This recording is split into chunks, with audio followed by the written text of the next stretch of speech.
What a night last night was to be a Tottenham Hotspur supporter. Bodø Glimt 0, Spurs 2, 5-1 on aggregate. Tottenham are on their way to Bilbao, and more importantly, Spurs are on their way to the Europa League final, our first European final since the one in 2019, which was also in Spain and didn't go too well. So let's hope this one has a different outcome. But man, last night was special. That's the most emotional I've felt after a Spurs game since the Ajax game in 2019. It felt really special, as I say. This group of players that have done nothing really but let us down in the Premier League, stepping up in the Europa League game after game, and it's been such a long campaign in the Europa League, and apart from that Galatasaray game, this football club's handled it so well. Ange Postecoglou, I've been a massive critic of him this season. Last night and in the Europa League recently, he has got it tactically bang on. Had the wing backs out wide, dropped the line back a little bit, got us to play professionally. If we went gun-ho last night, it would have let Bodø Glimt in. If we went gun-ho against Frankfurt, it would have let them in. But both games, as I say, we put in very solid defensive professional performances. It may have been boring for the neutral fan, but who cares about the neutral fan? I care about the Spurs fan, and for the Spurs fan, last night was special. We got our 2 goals, as I say, we sat in, we made ourselves hard to break down, and therefore we're going to a European final because of it. Ange Postecoglou, credit where it is due. Got it bang on last night, been getting it bang on in the Europa League. Fair play. And the players, as I say, a second ago I said, been pathetic for a majority of this season, but in the Europa League, it's a long old campaign. You know, it's much harder to reach a European final than it is a domestic cup final. And game after game, despite how bad the Premier League performances have been and Premier League results have been, they've stepped up, they've shown mentality in the Europa League in 2 very tough away games that many people, including me, were very sceptical of in Frankfurt and Bodø Glimt. They've shown they have the mentality to get through. One more game against Manchester United. I do believe, look, we know that form tends to go out the window in cup finals, and we know we don't have a great record in cup finals against English teams. Having said that, we've got 3 wins against Man United this season, but just like I said, it's what happens on the day. Maybe one player's feeling a bit ill for Man United on the day, and one Spurs player is really dreaming and believing, and that's the difference. Or vice versa, you know, it all comes down to those 90 minutes, and it's always the same with finals. Form seems to go out the window, both teams tend to be nervy, and a majority of finals I've watched have been 1-0 either way, and I reckon this one will be the same because of how much both clubs need this Europa League. Both clubs have had pathetic Premier League seasons, but both clubs have had incredible European campaigns, and both clubs now have an opportunity to do something really special and create one more massive special memory for their fan base. And let's hope it's us at the end of the night on the 21st of May celebrating Tottenham Hotspur winning our first trophy since 2007. Maddison and Bergvall, they're going to be big misses for the final. Manchester United have got some big game players, you know, Casemiro, Bruno Fernandes. They've been there, done it, won cups, got into cup finals and put in top level performances. But I do believe in a lot of these boys based off of what I've seen in the Europa League alone and in our recent away games. It's going to be tough. Obviously, Man United have more big game players, more experience, but Romero and Van de Ven, if they can stay fit, and just don't play them in the Premier League, please, mate. If they can stay fit, they've shown how solid they are in Europe. Solanke been really stepping up, gaining some form in Europe recently, you know. So I believe in this group of players in the Europa League. I believe in this football club, and I truly believe we can be lifting silverware at the end of this season. And that's what it all comes down to, man.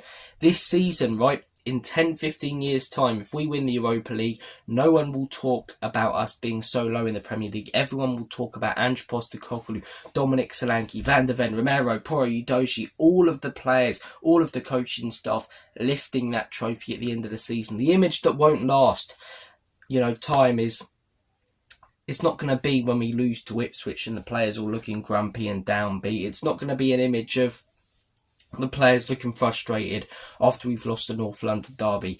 It's going to be the image at the end of the season of the players lifting the trophy. Let that be what people remember in donkey's years' time.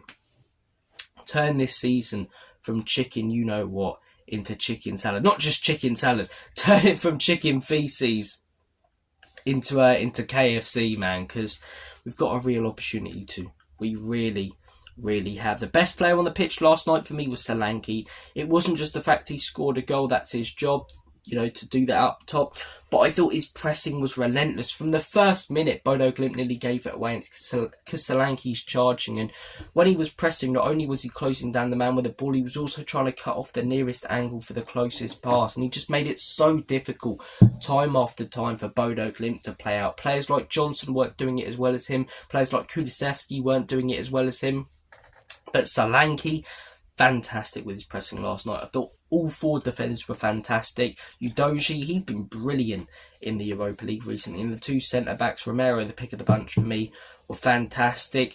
The negatives, Kulusevski, I didn't think we really created anything or had any shots from outside the box. And that's because that's where Maddison or Bergvall are usually having a pop. Kulusevski, sort of ghosted last night in all honesty. And like I said a minute ago, that's what I am a little bit worried about. I'd love to have a Maddison or Bergvall, that vocal point, that number 10 in the midfield heading into the final. It's likely going to be Kulusevski. I want to see the Kulu that I saw earlier in the season. The Kulu who, when he gets the ball, will drive past 2 or 3 players and then play it to the wingers in a dangerous position. I don't want to see the Kulu that I saw last night just playing safe sideways passes, not willing to take a shot on and not driving whatsoever. I want to see the Kulu that people were talking about being one of the best players in the world for a period of time at the beginning of this season. Was that overhyped? 100% it was, but there's no doubt about it, he was good at that time. So hope that Kulusevski can get that type of form back for this massive game that is coming up against Manchester United. What more do I want to talk about? Oh yeah,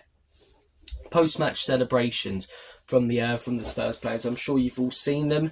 It makes me happy, man. It really does, because a lot of these players I've criticised heavily, but they're Spurs players. They represent my football club, so I want to see them enjoy themselves. I want to see them wearing that Spurs shirt with pride, and you can see that last night. They could just purely be in it for themselves, but they're all together as a group, and they're celebrating the win, not for themselves, but for Tottenham Hotspur as a football club. Ange Postecoglou, first time in quite a while, he's had a smile on his face, giving some to the fans. It's all about the togetherness. We've barely had any of it this season. We need to start building some now from last night until the final to give ourselves more of a chance of getting that European trophy at the end of this season. But yeah, I'm sure you've all seen Ange's speech as well. He seems to be really good at that. I've never criticised this about him.